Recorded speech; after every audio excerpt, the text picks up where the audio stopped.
এখন আমি আপনাদেরকে নিয়ে যাব সেখানে যেখানে আমাদের বিশেষ চাহিদা সম্পন্ন সন্তানরা তাদের মায়েদের সাথে মিলে অসাধারণ অসাধারণ প্রোডাক্টস তৈরি করছে ইন্সপিরেশন ওয়েলফেয়ার সোসাইটির আমব্রেলার নিচে। চলুন দর্শক আমার সঙ্গে।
দর্শক, আমাদের মধ্যে যে ধারণাটা খুব বেশি প্রচলিত সেটা হচ্ছে বিশেষ চাহিদা সম্পন্ন এই মানুষগুলো পরিবারের বোঝা, সমাজের বোঝা, ওরা কিছু পারে না, ওদের আসলে কোনো কিছু করার ক্ষমতা নেই।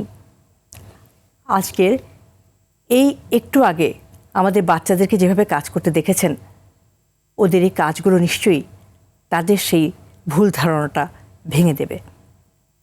তারা অসাধারণ কাজ করে, তাদের হাতে তৈরি হচ্ছে চমৎকার চমৎকার প্রোডাক্টস এবং যা ইতোমধ্যে সুনাম কুড়িয়েছে।